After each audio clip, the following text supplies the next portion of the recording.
Hello folks, welcome back to session 2, day 5 of the 2013 citizen hearing on UAP or UFOs. And this one, it's kind of a somber one, to be honest. So it's called the Truth Embargo. And this opens with a deathbed confession from an anonymous CIA operative who was involved with, amongst other things, Project Blue Book. And he's speaking to Richard Dolan and Linda Moulton-Howe, both incredible UFO investigators and historians.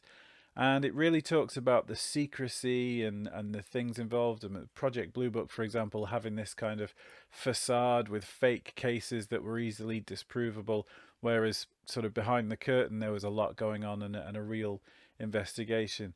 Something which in 2025 we still seem to be in the same position. So I won't drag it out. I hope you really enjoy it. It's quite somber, but it's important to hear the confessions of these people. I'll see you for the next one.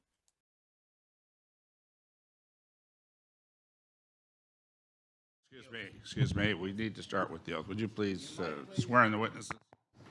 Ms. Howe and gentlemen, if you would please stand and repeat after me.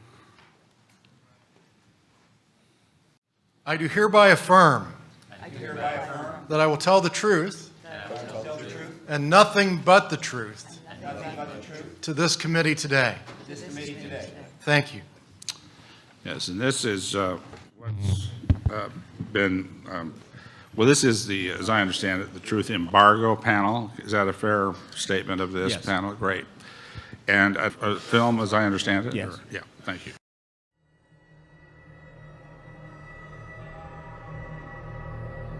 Yes, well, as we get older and older, I'm 77 right now. You can't live forever, you know. So if this procedure I'm going to have to clean the blood doesn't work, then I've got probably a few more months to make it before my kidneys shut down, you know. So that's kind of why I'm kind of going along with the interview at this time. You're seeing that what you went through is just too important for people not to know about. Yeah. Yeah. Can you just, can we start at the beginning with your military career and just walk through what exactly your experiences were? Was drafted into the military and got into the U.S. Army. After that, I was sent to the Signal Training Center in eastern United States. What year would this be? 58. I went through the Signal Training course. And at that time, I went through the radio teletype course and also the cryptography course, crypto. They had 5 instructors that were getting out of military service. So they pulled the top 5 students, and I was 3rd in the class. So I got pulled as an instructor. Now, were you at this time also working yet for CIA? No. Not yet? No. After one day, my boss came to me, and he said, how would you like to, make some extra money? And I said, oh, money is good. So he's explained to me that he could put it through, would have to get a top secret White House Q clearance for the job, And I thought, boy, must be a pretty exclusive thing, And I said, well, what is this? And he said that I'm director for the CIA for Eastern United States, And I said, oh, I didn't know that. And he said, you weren't supposed to. After about 6 weeks, my security clearance came through, and I got my CIA card. It was an ID card, like a credit card, where I could just go up to the door and slice it, walk right in. And my name at that time, I used a artificial name too. Never used my real name. I started working with him on the project he was on. And that was Project Blue Book, which was kind of partially a fraud. You're saying some of the Blue Book cases were, Yes. were completely fictitious? Yes. But the cases that we got came from, I think it was Fort Belvoir, Maryland. Fort Belvoir? Yeah. And it didn't come from the Pentagon, or it didn't come from CIA headquarters. But we would get reports about a certain sighting that they had in Mexico or Italy or something like that. And then we had people that would follow through on it, that would go out and interview the people to see if they were nutcases or if it was real, you know. So they'd be going overseas frequently? I wasn't, but I always stayed statewide. But the people we had working with us from the CIA would do that. We would get like a new report probably a couple times a week. I was coming into the Army fresh off the farm, you know, so I really didn't have much knowledge of anything. But my boss filled me in on Project Blue Book and what they had found so far as grays and aliens and the Roswell incident. How did you feel when this first got dumped on you? When you first learned about this? I was just kind of overwhelmed with all of this, you know. And I said to him, I don't know if I'm going to be able to be a judge of this type of thing. What's real, what's not, when I don't have much knowledge of it, you know. So What did he say? he said, well, we have to build the information as we go, and you'll see how this thing is working out. And then the other thing is, of course, you really weren't able to tell family or close friends, obviously. No, I couldn't tell anybody. In fact, I had to take a vow that I wouldn't tell anybody. A lot of it for 40 years, and more of it for 50 years, which is up in 2010. You're doing all this crypto work. You're looking at images, photographs, video. It's 1958, maybe the fall of 58. What happened after this? At that time, the Project Blue Book thing kind of went pot, you know.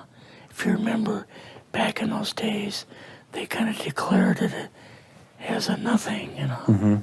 Right. And They were telling the world all UFOs are misidentifications, hoaxes, balloons, psychological issues, whatever. yes. Yeah.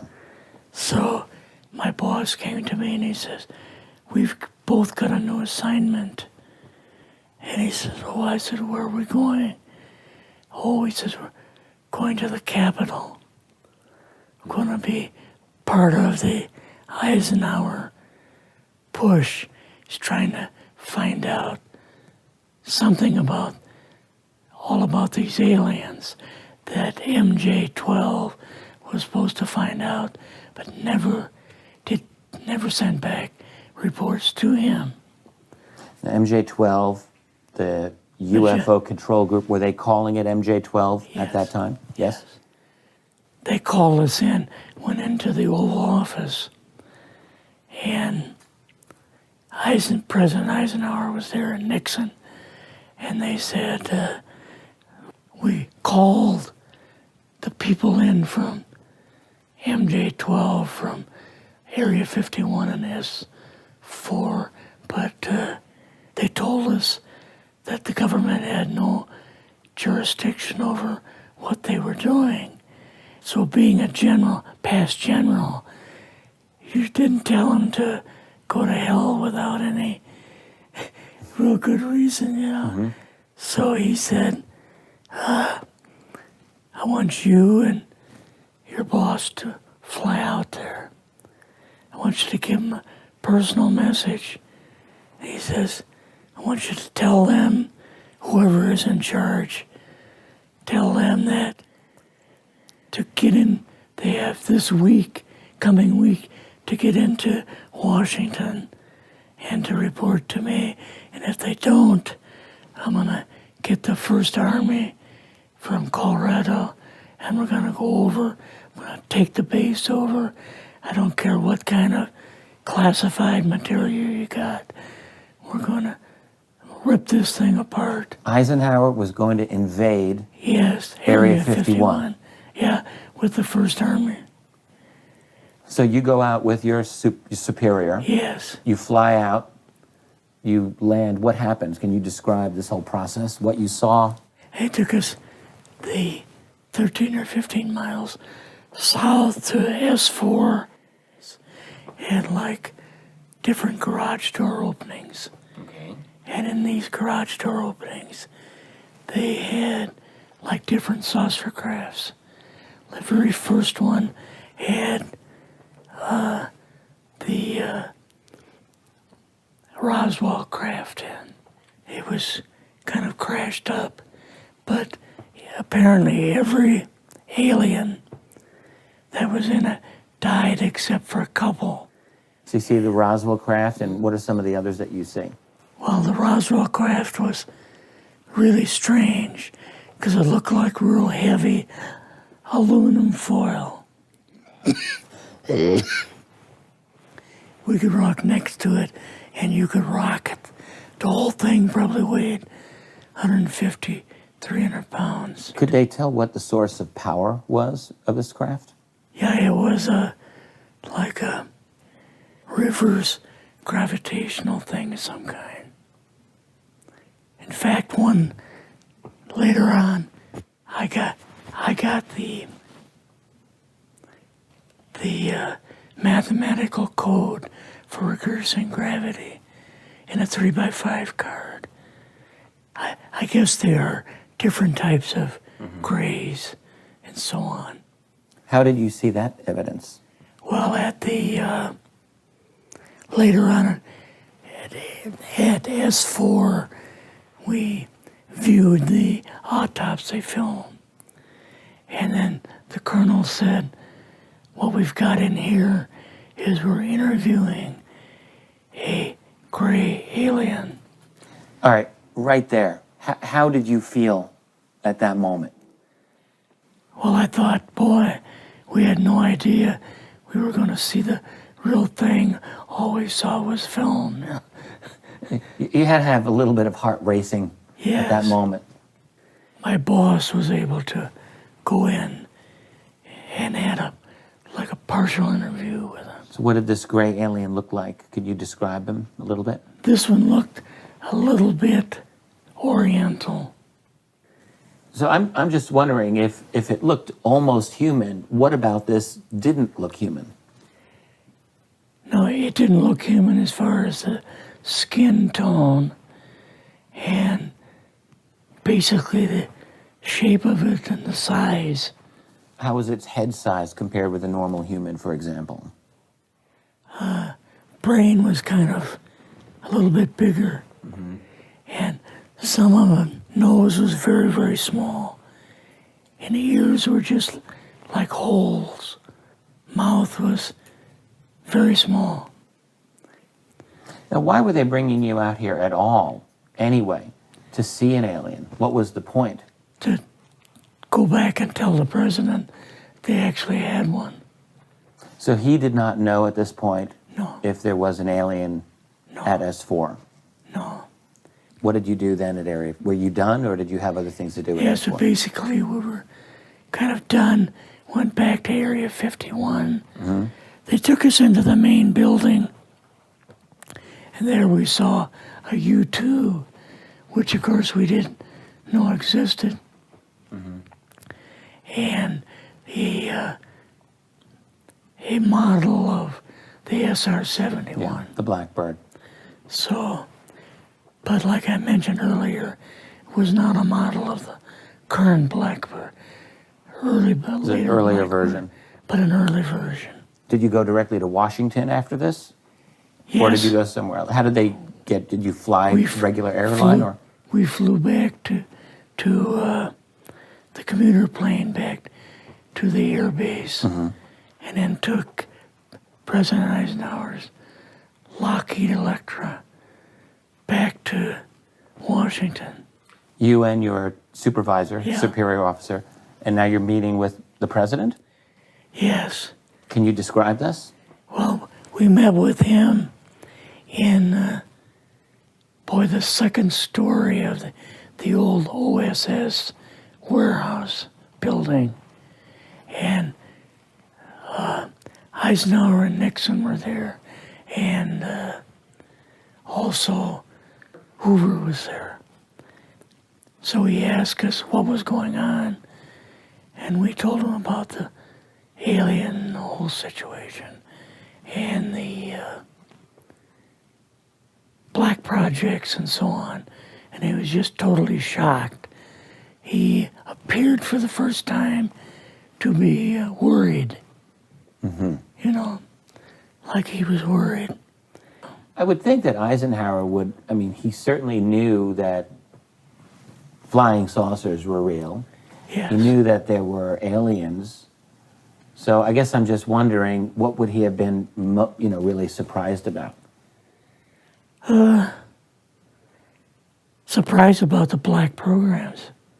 Eisenhower said, got to keep this thing completely secret. You know, can't talk about this. Your actual name is, the name you grew up with, that was a different name than what you had in the... I never used it in the CIA at all. Now, what about today? You're going on the public record, and this is still sensitive information, even though earlier you talked about, security oaths that maybe expire after a certain period of time. 50 years. But you're still concerned. Linda Moulton-Howe's phone call, her phone was tapped, and they got my phone number, and through the telephone company, they're able to find me, and so on. When they found you, what happened? I was going to a grocery store. Two guys in a black suits come out of a black Lincoln town car and came over to see me. And they told me that I better not publish anything or talk to Linda about any more things. So at that time, I did, I stopped. That was enough to intimidate you. Yes. Rather remain anonymous. Never show my face on anything. Really, thank you for doing this. Yes, this was, I guess, kind of a good idea because I feel much better having talked about it.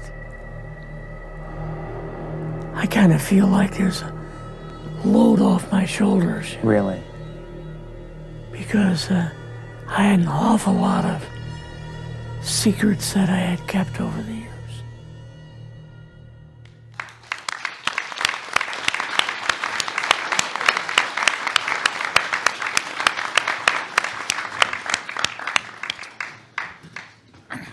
I'd like to now hear from Linda Moulton-Howe. And go ahead, you've got 10 minutes. In the summer of 1994, I spent 3 days and 3 nights in that gentleman's home. No one on the planet knew where I was, not my family, not anyone. I recorded 11 90-minute audio tapes with him. I knew that I was in the presence of somebody who was telling the truth to the best of his ability, and that the military cover of levels of intelligence in this country has been used for a very long time. On the surface, he was a cryptologist working in the United States Army. But as he described in the film, he took on a role, highly classified, working for the CIA, and his boss was reporting to Langley from reports that were coming into Fort Belvoir. And he described to me in great detail the autopsy footage that he had seen of non-humans, describing the unusual brains and the unusual internal organs, and the fact that they were screening film disguised as being on a southeastern military base, and that the film that they were screening on a regular basis was coming from around the world. He had seen film from Italy in which non-humans were outside of a craft, and the film had been taken from a nearby peak in a mountain. He talked about Area 51 from his firsthand experience of being there on the other side of what would be a one-way mirror, while his boss from Langley was inside with a non-human, and that he himself had seen some of the craft, like a museum that's inside a Papoose mountain. After those 3 days and 3 nights where no one knew where I was, I left to do something that would be normal in the normal 9-to-5 world. And when I returned to my home then in Philadelphia, I remember going to the phone and voicemail, and the last thing that we had agreed upon was that I would return in approximately 4 weeks with a video crew in which I was preparing a statement for him and for me to sign, that I would do a videotape interview like my 11 audio tapes, and I would hold it until after his death. He thought that he was not going to live very long in '94. So I was surprised to hear his voice on my voicemail say, "Linda, my wife and I went to the supermarket after you left, and 2 men were leaning against our car when we came out of the supermarket. And they said, 'We want to remind you that you have been a loyal American, and we are here to tell you that you are never to talk with Linda Moulton-Howe again or to discuss this subject.'" None of those 11 hours of my audio tapes would have been in the phone calls. So it means that they were listening to our 3 days and 3 nights in the house. And I promised him from that point on that I would never discuss him or the material. And in fact, later on, I received information from someone unknown that he was dead. So I am personally gratified to see that he made a statement today for this citizen hearing, because he is scratching the surface of how complex this is and how military and intel people have been intimidated for not only their whole careers but their whole lives, to never tell the truth about something so fundamental as we are not alone in this universe, that non-humans have been interacting with this planet for millennia, and you have just heard from one of the firsthand.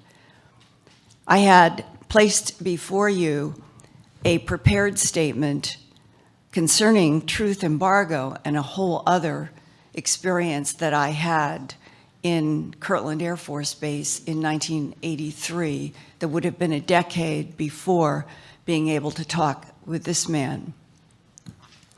I hope that you will read it in its entirety. I know I don't have time this morning to go through it, but I can summarize that blocking truth, that we're calling the truth embargo, has been the intent of the American government's official policy of denial since 1947, when the President Truman administration decided that all information about non-human intelligences interacting with this planet should be kept from the public and media, and that includes Congress and the Supreme Court and all machinery of our government except for those designated as having, quote unquote, a need to know, and the pro words and the numbers that have gone with the few people who have had total access in MJ-12.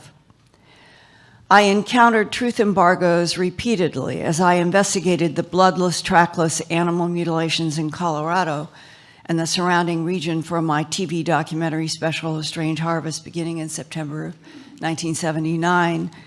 And I have provided for you a letter from United States Senator Harrison Schmitt, dated March 14th, 1979. It is attached to my statement.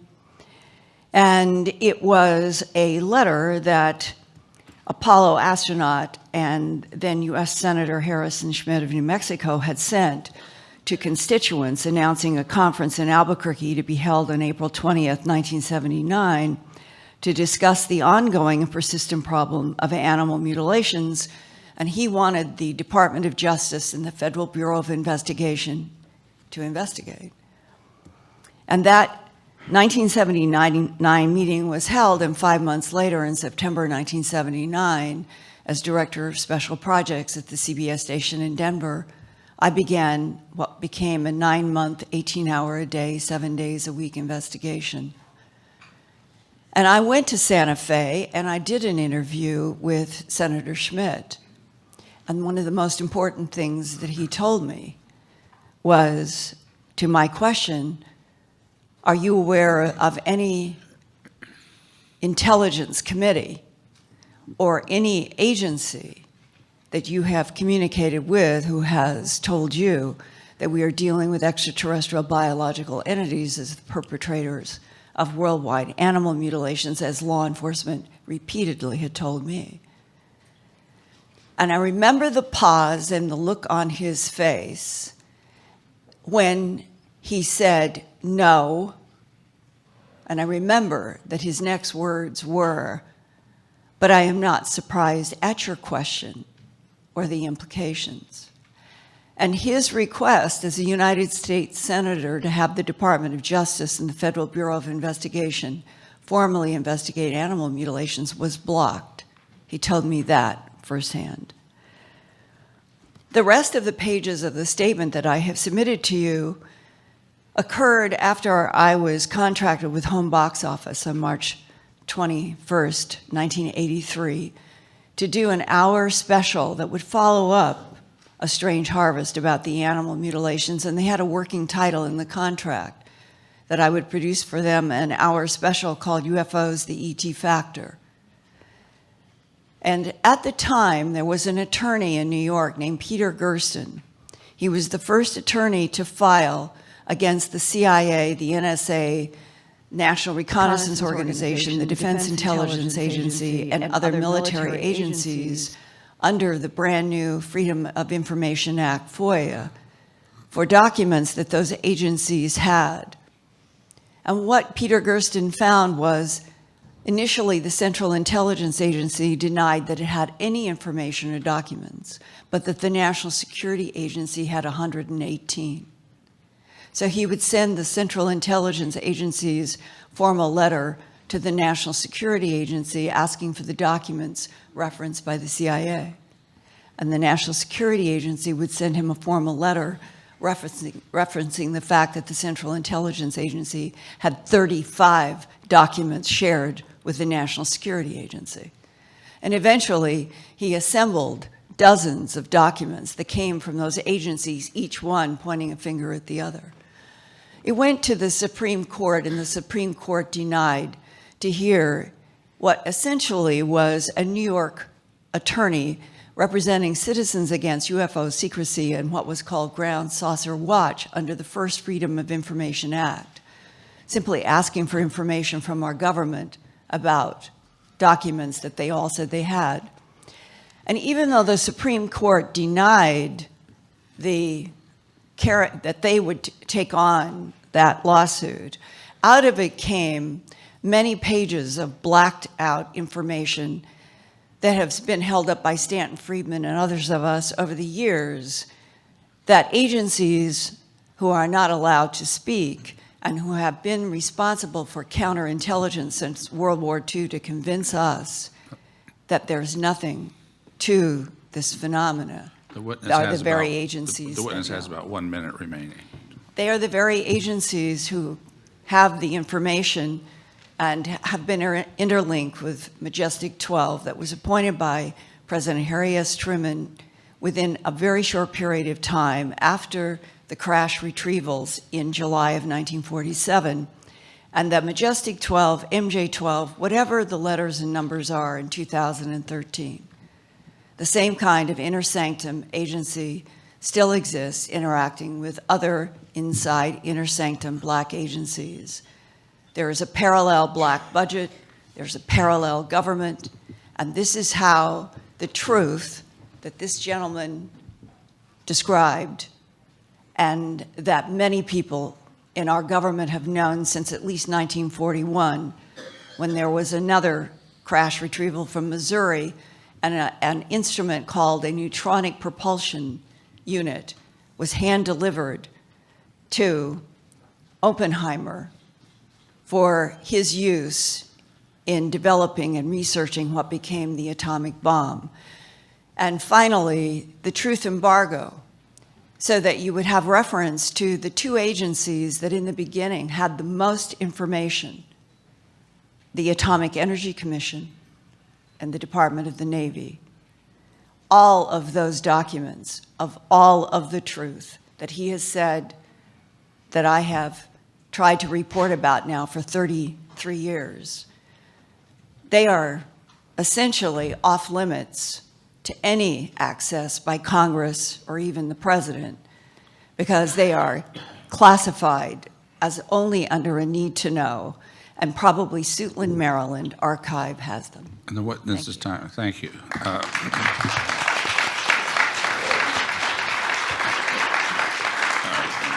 I'd like to, now the panel will hear from Richard Dolan. You have 10 minutes.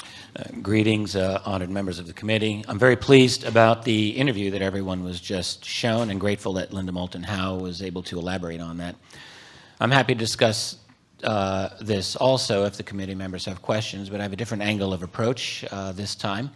The truth embargo, as I see it, as I understand it, let's call it a big picture analysis. I would start by saying one of the striking things about UFOs is simply the discrepancy between the quantity of astonishing sightings we have on the one hand and the lack of responsible treatment of this by our major media, also our academic and our scientific institutions, and indeed our political system. This is a shame because there's very good research that's being done every day. And many of those researchers have been here this week. Others are out there too, such as the National Aviation Reporting Center on Anomalous Phenomena, NARCAP, which was referenced in the previous panel by Jim Courant. They collect and analyze encounters that the aviation industry has had with unknown objects. There are thousands of such cases. Another group is Project 1947, which has documented UFO phenomena during the early Cold War years. There are outstanding web search websites, such as ufoevidence.org. There are also many excellent research groups in Europe and elsewhere in the world. None of them get any love from America's dum-dum media, which prefers to lump the whole subject into a big tinfoil hat and instead write about the latest escapades of Kim Kardashian. But this is a symptom. It's a symptom of a deeper problem. And to understand why there is a truth embargo, we need to come to terms with the fact that America's major media groups lost their independence a long time ago. We all know about media consolidation. We all know about the intimate relationships that have existed for years between the elite members in the corporate media empire and the political leadership, and particularly with the military and intelligence community. Last year, one example only, it was learned that the Pentagon spends some $4 billion a year to sway public opinion. Now, aside from asking just why Americans ought to be paying their own government to brainwash them, I mean, talk about getting shafted both ways, this is just one facet of many that highlight a revolving door through which passes the military-industrial complex, the media, the academic community, and more. National security money, which is our nation's greatest and most egregious waste of all, has infiltrated everything, and that certainly means the once-upon-a-time integrity of our journalists and media corporations. This is repugnant to any freedom-loving people. But those individuals benefiting from this system are not freedom-loving, unless they mean their own freedom. The bottom line is that because UFOs are a definite matter of national security, those national security decision makers have made it certain that this subject remains out of sight as much as possible. Is this not obvious by now? Now, why would they do this? Well, many reasons. Let's touch on the matter of oil, because even a child can understand that these objects don't need oil to go from point A to point B. Whatever powers flying saucers, it's something different, something better. So if the president were to announce the reality of these things, how long do you think it would take before scientists openly begin to study the nature of the propulsion and power system of UFOs? This would immediately challenge oil, not simply as the world's leading source of power, but it would severely threaten the entire global financial system, which is based upon oil. And probably 90% of the value of any product you can think of is determined by the energy that went into making and transporting it, and in most cases that means oil. To say nothing of the millions of jobs that rely on the petroleum industry. We're talking one big overhaul of everything that matters in the global economy. Can we think for an instant that those individuals in the know haven't thought about this? Especially if there is that holy grail involved, some form of free energy. And what if this new form of energy can't be easily monetized? What if? Could the global financial structure afford free energy? A perverse question, to be sure, but one that has to be important to those individuals at the top of the human power structure. And of course, there is the political nightmare. Any announcement of this reality would come at the cost of worldwide public anger. No one wants to learn that they've been lied to for an entire human lifetime. They would want to know just how this secret was kept. That's a very big key right there. That would lead inevitably to questions about why Congress was kept out of the loop, why our major institutions missed the boat, and just who has been managing the secret. And that would lead, obviously, to a wholesale investigation of black budget America, shining sunlight into a very dark place. And what might we find? Well, just consider that Roswell was indeed what the researchers here 2 days ago discussed so eloquently and cogently, that it was the retrieval of alien technology and perhaps bodies. In fact, there are a number of well-researched UFO crash events, so suppose for a moment that it happened.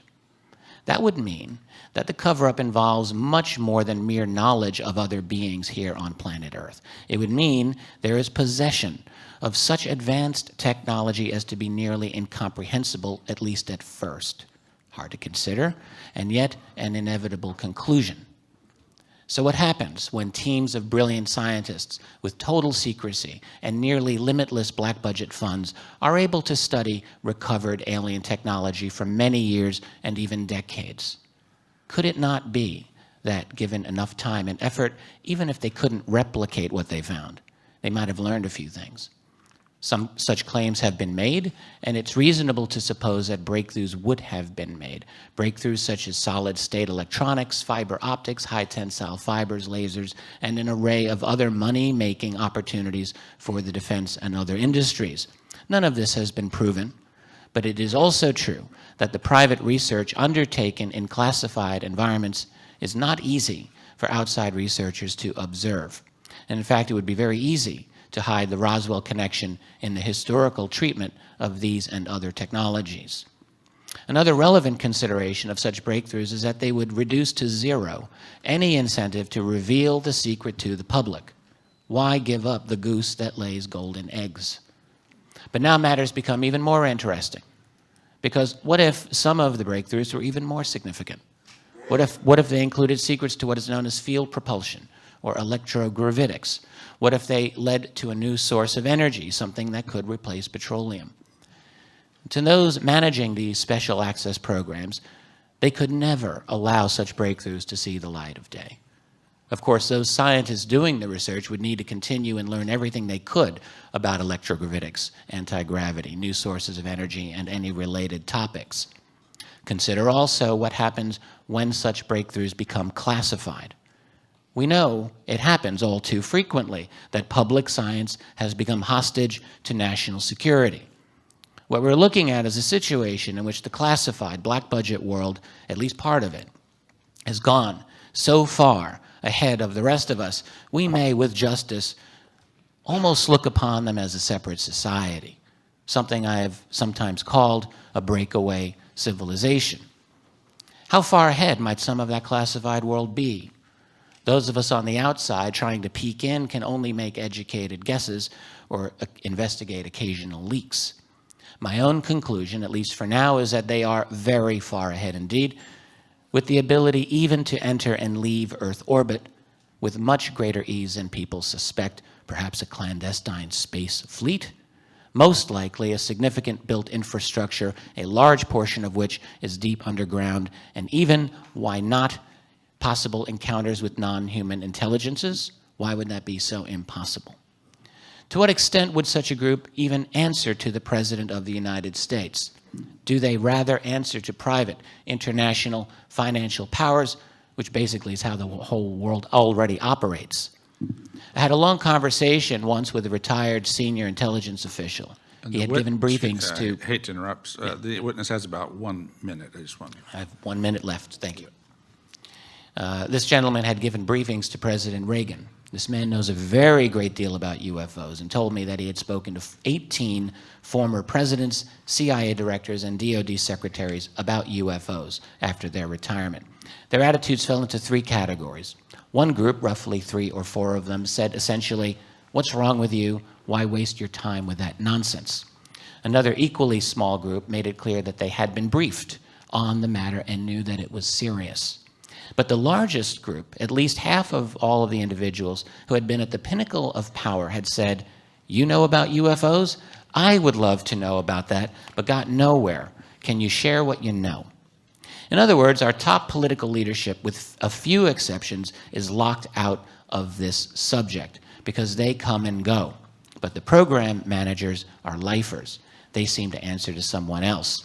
Recall the words of the late Senator Daniel Inouye from 1987, "There exists a shadowy government with its own Air Force, its own Navy, its own fundraising mechanism, and the ability to pursue its own ideas of national interest, free from all checks and balances and free from the law itself." He was on to something. And the witness, thank you. You are, the last two witnesses have been particularly good at keeping it right within the time limit. We sure appreciate that. Jeffrey Torres, you got 10 minutes. My pleasure. Well, good day to everybody. My name is Jeffrey Torres.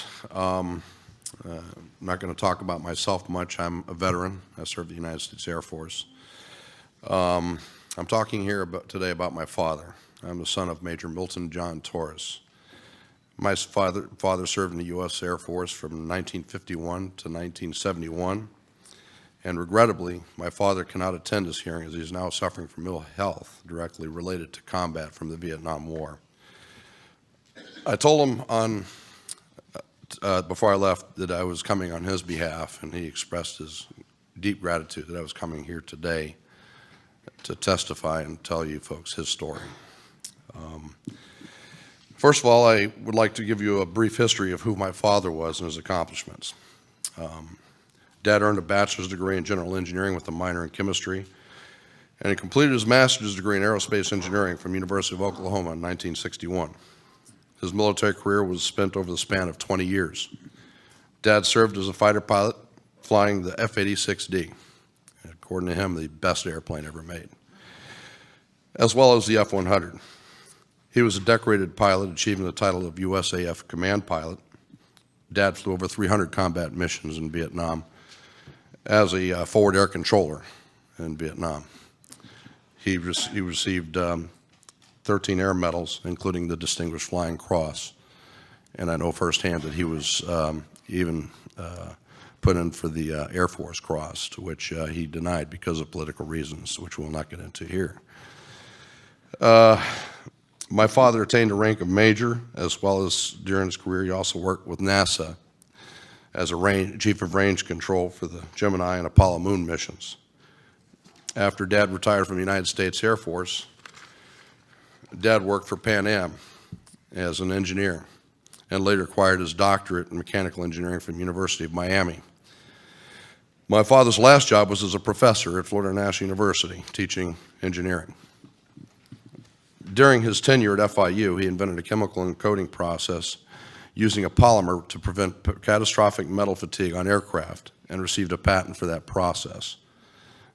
Dad retired from FIU in 2004. So now we'll go on to Dad's story and the event that happened. I will go into some details he shared with our family, but before I do, I want to point out something here, that my father, he kept his secret for over 50 years. He never told anyone, and he honored his oath to this country. And he never had the chance to tell his story to my grandfather, his father, who he loved very, very much. And I've never seen my father cry until this story broke. Sadly, my father kept it all from everyone, including us and my family. Not even telling his father's story when he was the closest man that he ever had. I know Dad would never have discussed this event if not for it being declassified by the Minister of Defense, Nick Pope, out of the UK. After the event was declassified, Dad shared the story often with us. It was May 20th, 1957. Dad was stationed at RAF Manston, England. Dad was working on intercept standby. Of course, this was a cycle between the pilots in this particular event. It was Dad's turn. Dad was again flying the F-86D. This aircraft was a D model, which meant it was an all-weather fighter. Dad told me that the RAF Manston was a main intercept squadron during the Cold War in England. Dad was on alert with his wingman and some of the ground crew in the ready room. That night was a typical English night with the weather being poor and foggy. The notification came down from the ready room indicating a scramble. Dad ran for his plane. The scramble was initiated. Dad jumped in his cockpit. If you could, please, I put the photo of Dad's aircraft, if anybody would like to see the airplane. And I have one saved on the, anyhow. So he jumped in his cockpit upon getting the authentication code to fire. He then realized that this was no drill. They normally would never give you an authentication code, and they told him it was a hot mission. He had orders to shoot this thing down. Dad told me whatever this thing was, they wanted it down, and he thought he was starting World War III. All kinds of thoughts were in his head. The intercept controller ordered Dad to fire a full salvo of 24 rockets at this object.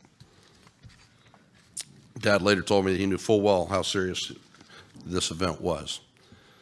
Dad was in his aircraft. His aircraft came to life, and he was given the order to go gate, which meant full afterburners were to be used. After getting airborne, Dad said, "Do you want me to continue with the afterburners?" Affirmative, go gate. In other words, they wanted him to close in on this thing, and they wanted him there fast. Dad was told to vector over to the North Sea. The object had been sighted hovering over East Ipswich.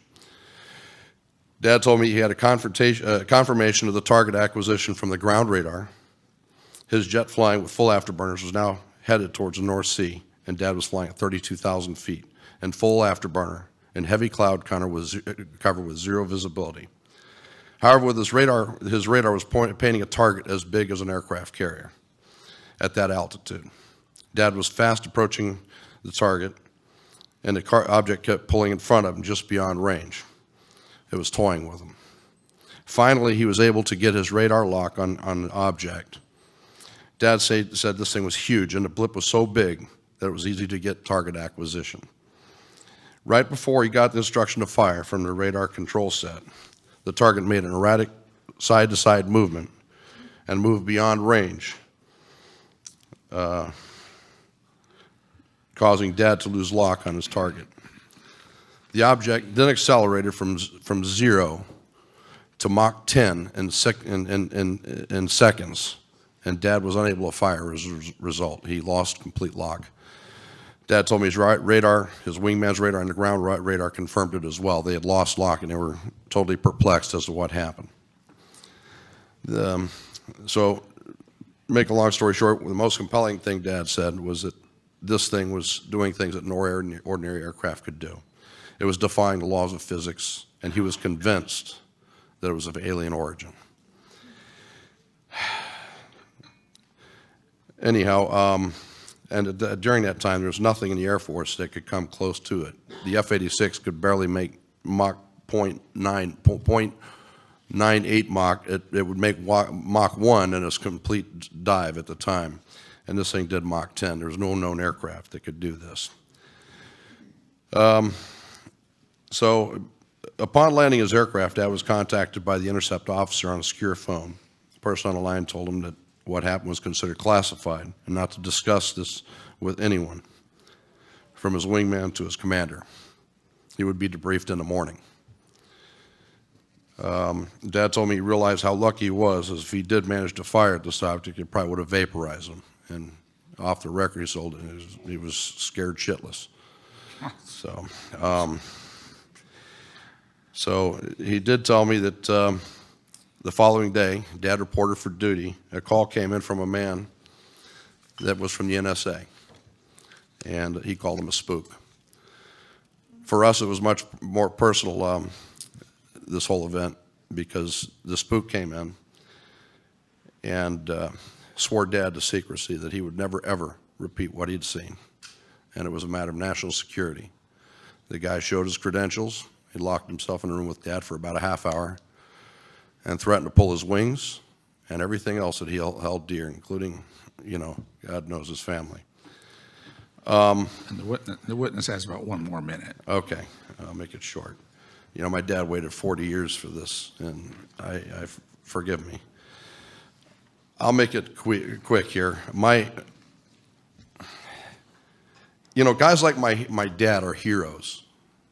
Guys like Edgar Mitchell. When I was a kid, I watched these guys from the side of the beach, watching the Apollo moon launches. And now we're riding with the Russians to the moon now.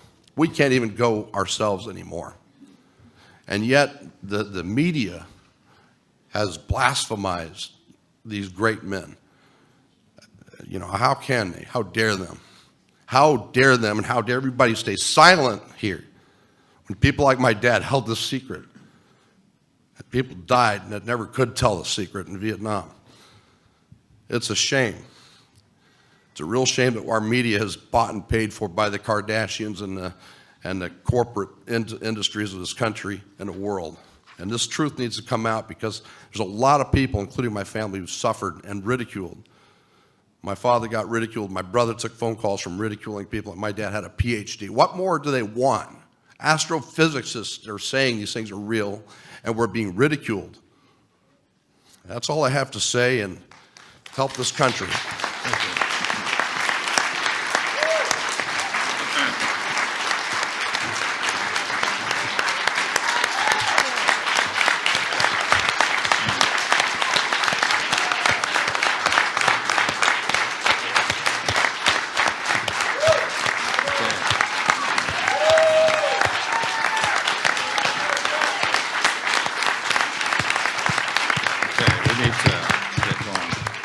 I want to thank the panel very much, and we'll indicate to the members that we've got 6 minutes each for questioning. I will reserve my minutes, and we'll reverse the order a bit here. And so we're to Senator Gravel.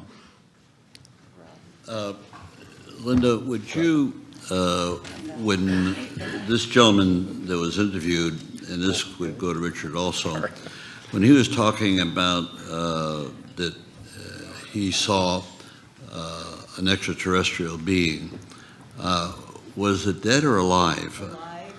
So we had imprisoned this person or this being. Could you elaborate a little bit about that? Many more than one. We have had many more than one. In this particular case, this was at Area 51 inside of the Papoose Mountain. If you look at a map, the inside of the Papoose Mountain at Area 51 is an installation, multi-leveled, hidden by the Papoose Mountain.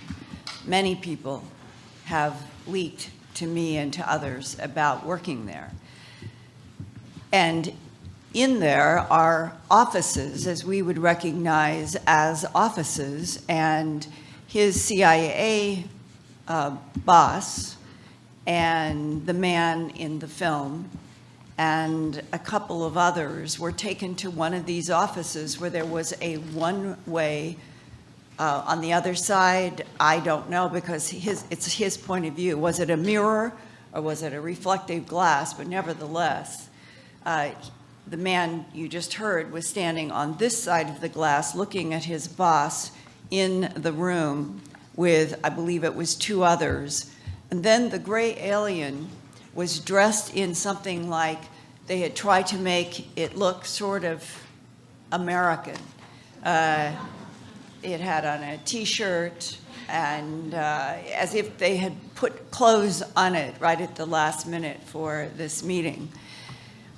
And it was telepathic, and each mind in the room was communicated with telepathically.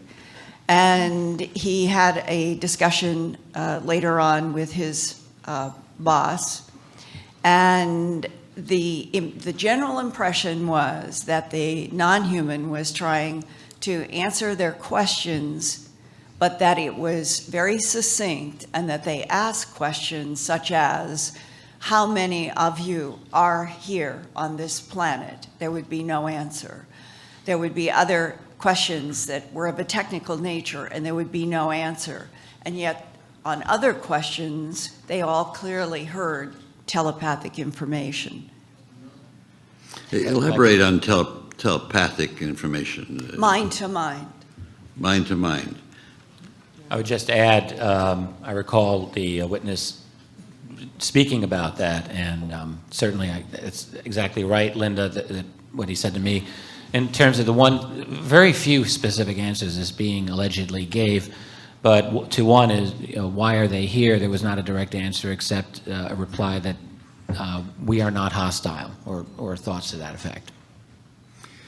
When you say telepathic, that means that the being was communicating directly, understood the way our mind worked. Now, were we able to telepathically communicate with them, or was it a one-way street? I can add something here along those lines. And then humans, by definition, live in a mental island. And we're dealing with intelligences that not only can place thoughts, images, movies, symbols directly into human minds very easily, they simultaneously upload information from human minds. And I have had the experience of talking with a man who was working for the Central Intelligence Agency when he had an interaction with one of these beings. There have been many, sir. And that his whole mission was to have the experience of the upload-download telepathically with a being under a completely non-threatening, totally organized fashion.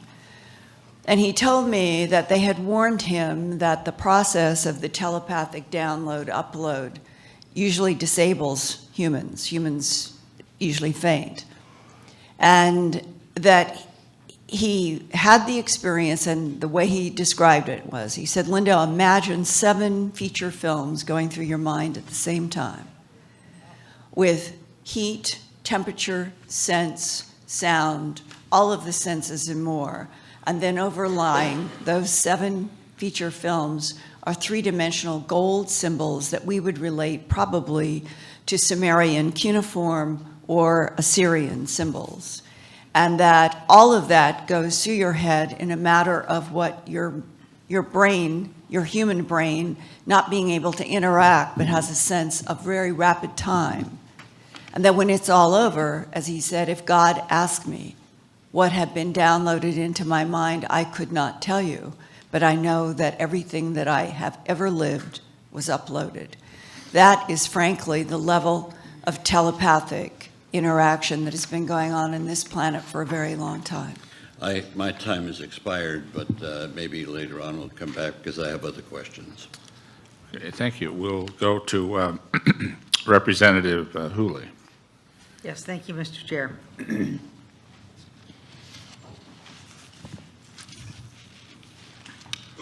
You talked about your father, thank you very much, for doing that.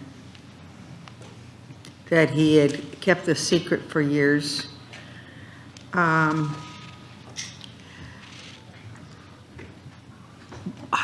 or why did he finally communicate the information to you and the family? Well, it started much later. He started organizing RAF Manson reunions. He so loved his squadron that he organized trips to England and cruises. And I met his buddies, by the way, and they were all just the greatest guys. A lot of them were World War II veterans. And he would organize these trips, and you know, I guess at this point he started trying to find out answers as to why this had happened to him. So he was asking his squadron mates, and I guess he felt a little comfortable at that point. He'd been retired for a number of years, and he ran across Nick Pope, and they were able to declassify the event. But it took many years after that it was declassified. But he had started to speak about it after the reunions. But he would never speak publicly. And, you know, as a matter of fact, I had no idea that this had happened, that he had carried that burden. And my grandfather and him were extremely tight. And he cried that he couldn't tell his own father because of that secret. And he didn't tell a soul. Could you imagine Doug fighting like this fellow the other day from Peru, and yet when he landed, the spooks that were there on the ground greeted him and said, hey, let's find out what that was. Our spooks told him never talk about it to anybody, including your wife, your kids, your family, your colonel, your commander. Nobody could he talk to. Nobody. And he carried that. And I can tell you, when I saw him cry on stage, my dad has now lost his voice because of, you know, Agent Orange and all of the crap that goes with it. But I've found mine. I'm my father's son. I will get answers. I promised him that. So, thank you. Thank you.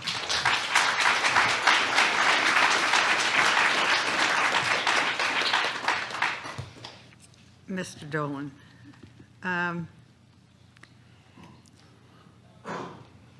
is there a way to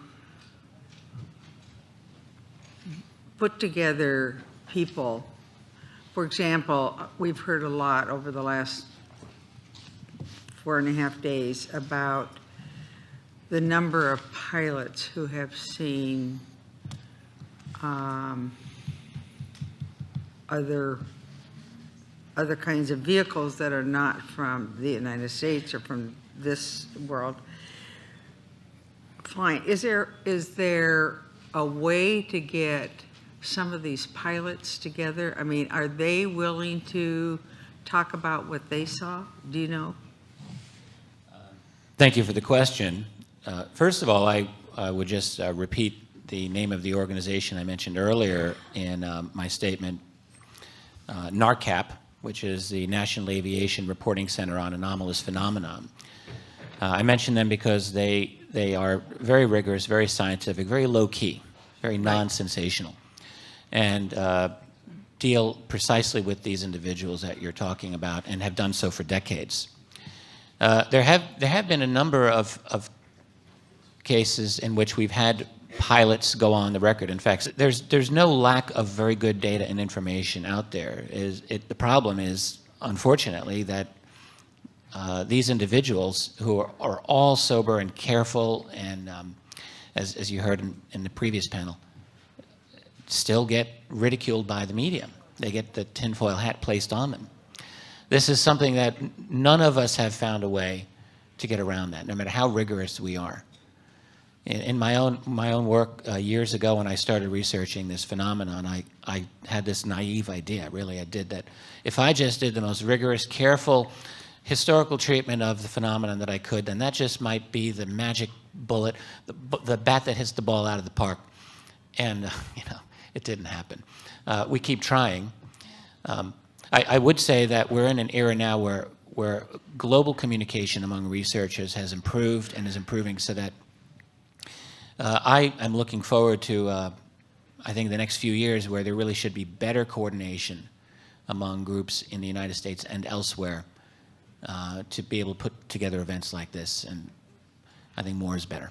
I think with the social media that there's a possibility that you might be able to do that. I mean, people seem to trust pilots. Rightfully or wrongfully, they trust pilots. And they're the most logical group who fly all the time, who are back and forth across this country, across this world, that as they see what they've seen, it seems to me that there would be some validity. I mean, the public would accept that premise if enough of them got together and talked about it. When you add up enough of the near misses and encounters that are up in the air, it's The startling. gentle lady's time has expired. Thank you. We'll then go to Representative Woolsey. You have 6 minutes. Oh, thank you, Jeffrey Torres, for your testimony. Thank you. Thank you so much. And congratulations, Richard, for that video. Thank you. You did such an amazing job, and it was so helpful because you didn't lead the witness ever. I mean, the gentleman. It was clear that's who he is, and that's what he wanted to say. Thank you very much. Thank you very much. Linda, you have said, I think more than once this week, that non-humans are acting within our environment. What do you mean by that, and how do you know that's happening? And, I mean, give me some examples. Other than being in a space vehicle and coming to Earth. Well, I mean, if that's it, tell me that.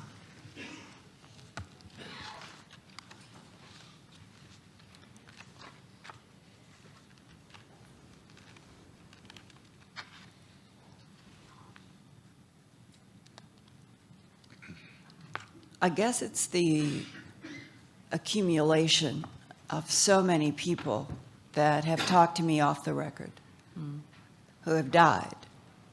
Who have died? That I was given a chance to talk to people who were in some sort of the end of their days, and I had either been sought out or I had been referenced. Mm-hmm. And when you are talking to people who are essentially on their deathbed, and they are describing for you the interactions that they've had with extraterrestrial biological entities in the context of their professional capacity for the United States government, how would I question what they were saying to me? Can I provide for you right here in this room one of the many different types of extraterrestrial biological entities? I cannot.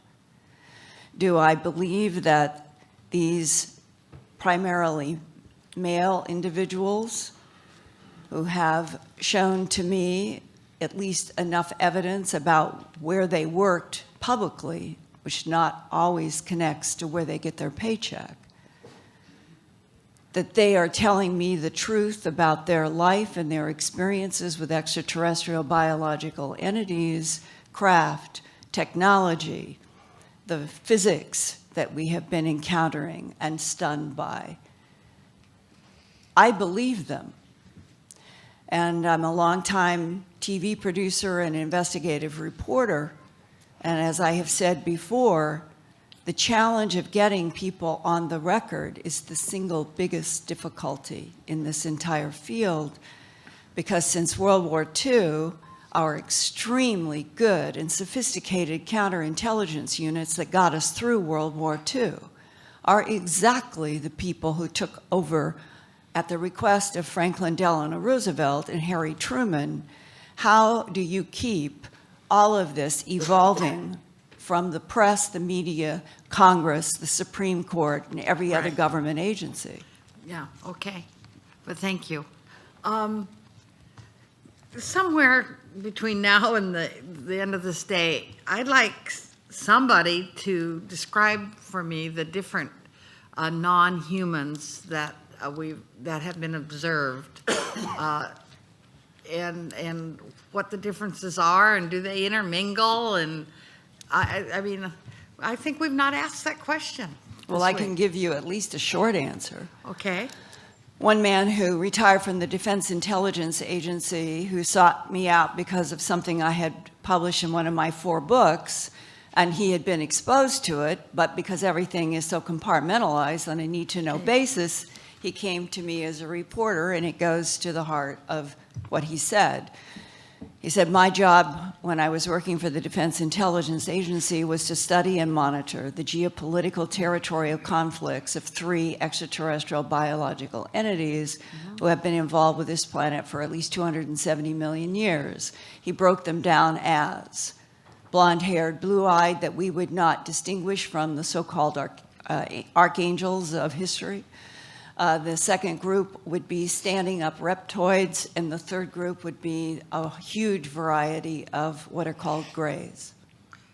Okay, and do they intermingle? Are they all separate? They do not get along. They do not get along.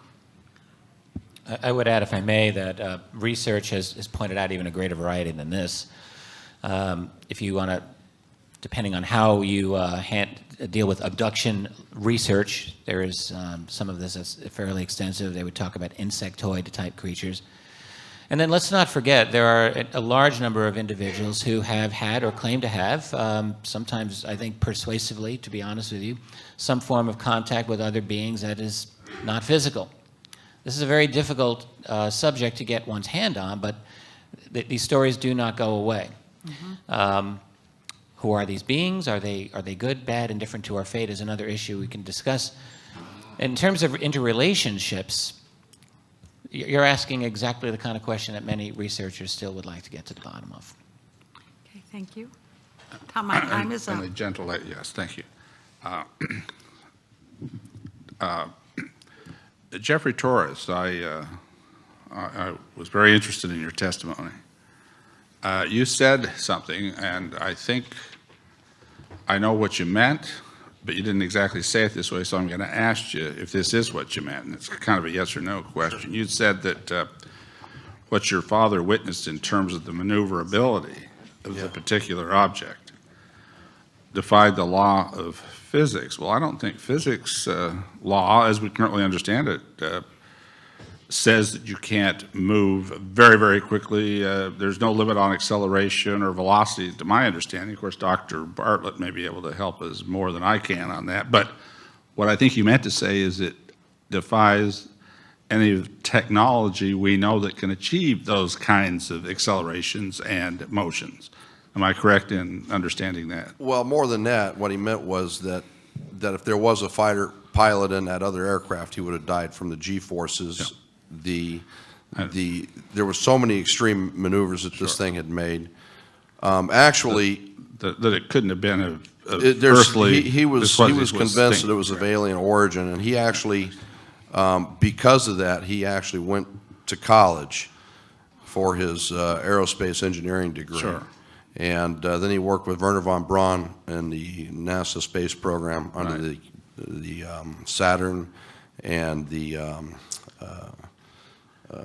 several of the moon launches, and he ended up getting a PhD. Yeah, but he had so many questions. I have no question of his qualifications. I just want. Yeah, no, I mean it just was an impact on him. He just couldn't understand it. He wanted knowledge. Sure. So he's wondering if there might be another extraterrestrial explanation of what he observed. And it's interesting because. But I need to reclaim my time. I'm sorry. Yeah, it's an interesting. What I was going to tell you is that of all the people in my life I've encountered, my dad was a consummate scientist. He was an atheist. He's just this total right-lane brain. I appreciate it. Thank you, and I believe it, that he was an outstanding scientist. Richard Dolan, so I'm going to turn to you and ask you this. Researchers have looked at a lot of things related to this. The maneuverabilities are certainly interesting.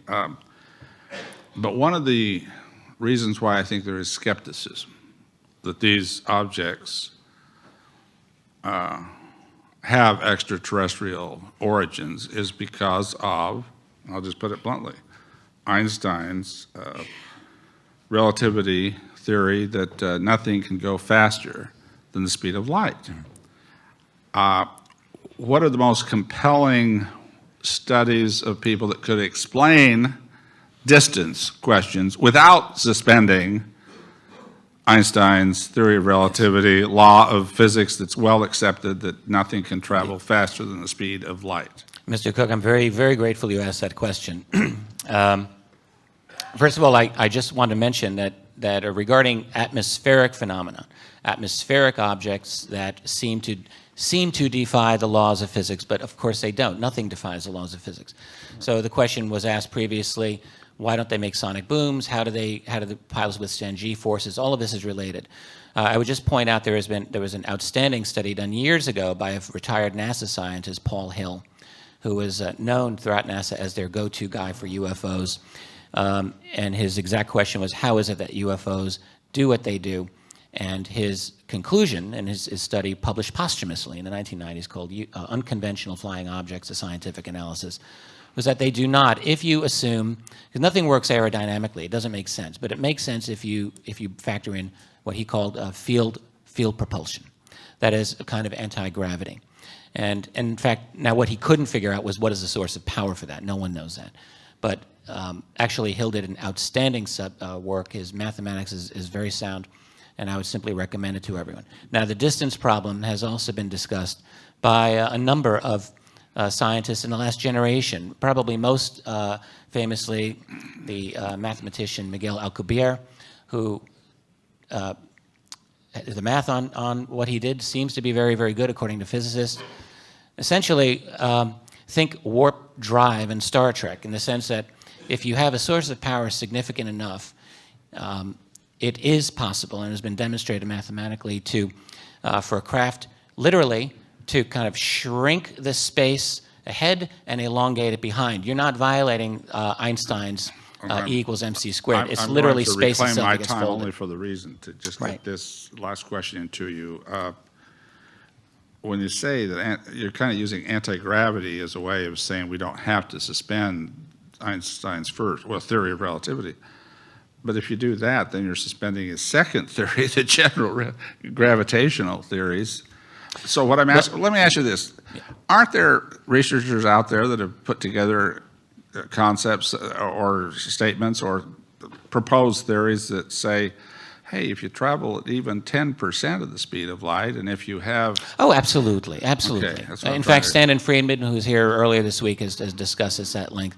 There's a gentleman named Paul Laviolette, another one named Thomas Vallone, both of whom have done a lot of work in electrogravitics. I think it's very sound and worth anyone's attention. Thank you. I see my time has expired. Okay, so we're going with you, Representative Bartlett. All right. Thank you very much. A man who may be able to know all these physics rules that I don't. Thank you all very much for your testimony. That there is a cloak of frequency, I think, is undeniable. Like the symptoms of a very serious disease, if the doctor doesn't know the etiology of the disease, it becomes very difficult to treat the symptoms. How in the heck did we get here with this cloak of secrecy? You really can't treat the disease until you know how it was engendered. And I appreciated your testimony, Mr. Dolan, very much. You suggested at least one possible etiology for this symptom of this cloak of secrecy. Let me suggest another one that may give us the hope that it will be reversed, because if you're right, and I hope you're not, but if you're right, there's no hope that or little hope that they're going to reverse this cloak of secrecy. Let me suggest another one. For 20 years before I came to the Congress, I worked for the military in every capacity you can work for the military, directly for them, captive Navy contractor, 8 years for IBM, as an independent contractor, Roscoe Bartlett and Associates, doing research work for the military. And for the past 20 years, until just 4 months ago, I was in the U.S. government. 20 years on the Armed Services Committee, 20 years interfacing with the leaders of our military and our government. I will tell you that I think that all of those that I have met make their decisions on the basis of what they think is best for America. And I think that these decisions, I would like to believe that this decision, and it was made very quickly after Roswell, was it not? Within a few hours, the decision was made that we were going to have a cloak of secrecy over this thing. Let me suggest that they made that cloak of secrecy because they thought that if they revealed the truth to the American people, there would be panic, like the panic after War of the Worlds on radio with H.G. Wells. If that was in fact their the ideology for this, then it becomes pretty easy to reverse it, because now after all these years, there is no evidence that if there are extraterrestrials, there's no evidence that they are hostile. So now, all these years we've been trying to protect the American people from themselves. I'm not sure I agree with that judgment, by the way, that they needed to be protected from themselves. But all these years we've been protecting them because we knew better than they. But now, obviously, there's no threat, because these people have been here for a very long time, if in fact they're extraterrestrials. So now we can come clean with the American people. How about that? Wise words, sir. I agree with you. I think that the secret has its own momentum. It generates its own profitability. It generates its own bureaucracy. It generates its own need to continue, it seems to me. How do you tell the world that you've been lying for 60-plus years? I think you tell them, sir, because you thought that was what you had to do, because you couldn't have the kind of panic that occurred after the War of the Worlds, this little thing on radio. Certainly we agree on this. And certainly I think we could say that in the very beginning the secrecy would have started precisely because it was not known. How could President Truman really know what he was dealing with? How could his advisors really know? So it seems logical to me, and I'm sure many people think about it, that you would say, wait a minute, let's get together, let's think about this, let's figure out what we have, and we'll come to a decision, at a certain period of time. My own belief is that breakthroughs in understanding the technology were made.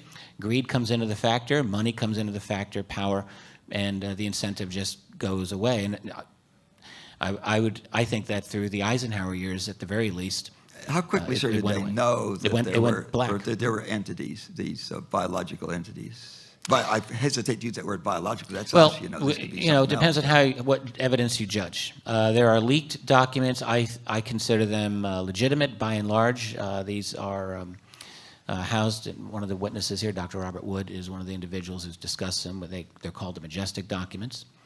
If you take them at face value, it's been known since very early on, since the 1940s, that there are other entities that are here, extraterrestrial biological entities. Yeah, the crafts could have been Soviet. We would have believed anything about the Soviets. Well, indeed. The entity certainly could not have been Soviet. So if they knew about that, they knew very early this was extraterrestrial. They had to. And they had to. And if they knew that, then they could have had a legitimate concern that if this was made public, the public was going to panic. So for the good of the public, they couldn't make it public. Is that a reasonable argument? Yeah, World War II had just ended. The entire world was lying flat on its back. Millions of homeless and hungry people. Everyone was just trying to get back to a sense of normalcy. I can only imagine how the U.S. military would have responded to something this exotic dropping into their lap. Yeah. But if this is in fact the ideology, then there's some hope that they can now say, gee, we've been watching this for all these years. They obviously are not hostile. Yes, well, it is extraterrestrial. My opinion is that there will never, ever be any momentum from the top to move this forward. But the good news is that they're not the only game in town. And the fact is our society is changing as dramatically as it is, as rapidly as it is. And there will be something that will force their hand. I'm convinced of this, and I think it'll happen within a generation or less. And at that point, that's when the battle for truth begins, not ends, because there'll still be spin doctors and attempts. The CIA will never just walk away from the table just because we figure something out. They're not going to say, oh, here's all of our information. So, the battle will continue, but at least it'll be out in the open. Thank you. Gentleman's time has expired.